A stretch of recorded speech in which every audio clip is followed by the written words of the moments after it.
번째는 일본 여행입니다. 처음 한국인들이 일본 여행을 안 간다고 했을 때 일본의 반응은 아무 상관없다면서 쿨하게 대처했었습니다. 하지만 지금도 처음 모습과 같을까요? 지금은 쿨한 모습이 어디에도 없습니다. 실제로 최근 하나투어에서 발표한 자료를 보면 일본 여행 상품이 지난해보다 무려 76.9% 감소했다고 밝혔고, 모두 투어에서도 작년 대비 83%나 줄었다고 밝혔습니다.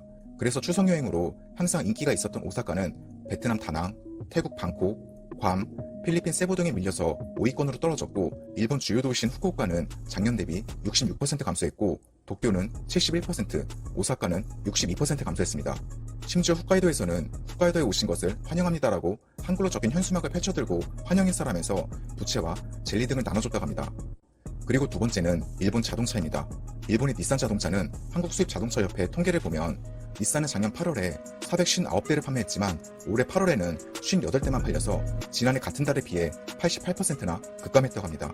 또한 시장 점유율도 작년에는 2.39%를 기록했지만 올해는 0.32%까지 떨어졌습니다. 결국 닛산 자동차는 파이낸셜 타임즈 보도에 따르면 한국 시장에서 철수하는 방안을 검토하고 있다고 합니다.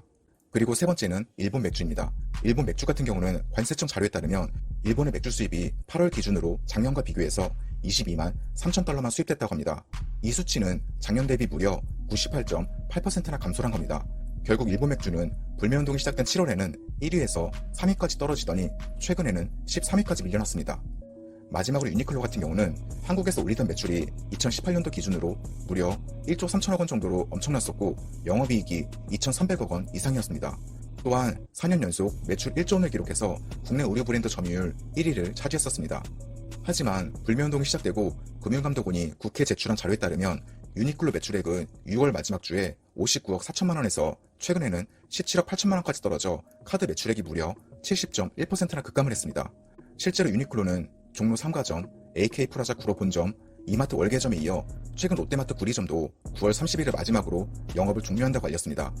여러분, 제가 오늘 말씀드린 건 1년 동안 이루어진 게 아닙니다. 불과 2달 만에 일어난 일입니다. 그런데 일본인들은 이런 상황에서도 처음과 똑같이 한국의 불매운동이 금방 식는다고 비아냥댈 수 있을까요? 이제는 슬슬 걱정이 될 겁니다. 하지만 중요한 건 이 30조 원의 수입량은 다른 나라에서 수입하는 것과는 비교도 안 되는 양입니다. 하지만 트럼프가 정권을 잡자 중국은 미중 무역 갈등으로 30조 원씩 수입하던 미국산 농산물을 10조 원만 수입했습니다.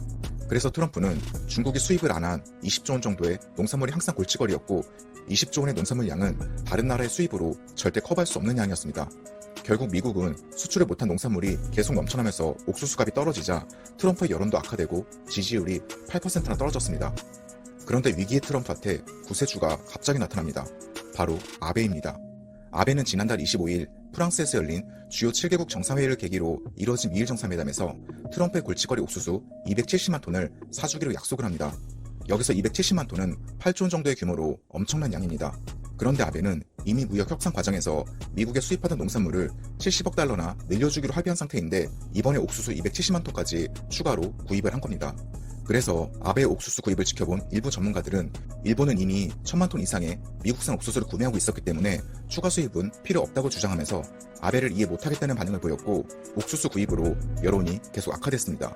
그러자 아베는 최근 일본 내 해충 때문에 농작물 피해가 발생했다. 그래서 미국으로부터 옥수수를 추가로 구매할 필요성이 생겼다. 이렇게 구입 이유를 말했습니다. 그리고 아베의 말처럼 일본은 해충 피해를 실제로 입고 있었습니다. 그러면 아베가 구입한 미국산 옥수수가 일본 해충 피해를 막는데 정말 도움이 될까요? 미국에서 수입한 옥수수 용도와 해충 피해를 입은 일본산 옥수수와는 용도가 달라서 전혀 도움이 안 된다고 합니다.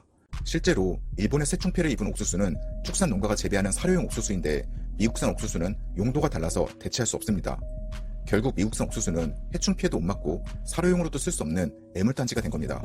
그리고 일본은 사료용 옥수수를 미국이나 브라질에 의존해왔었는데 최근 브라질 해알 통화 가치가 급락했습니다. 그래서 일본은 미국산 옥수수보다 브라질산을 톤당 10달러 정도 저렴하게 구입할 수 있었지만 아베 덕분에 가뜩이나 필요 없는 옥수수를 비싸게 수입을 한 겁니다. 이에 옥수수를 사용하는 대형 사료업체는 당장 필요한 양은 브라질산으로 구해두었다고 밝혔고, 수입 관계자는 실수요가 없으면 사료 기업들은 구매하지 않을 것이다 라고 하면서 아베를 비난했습니다.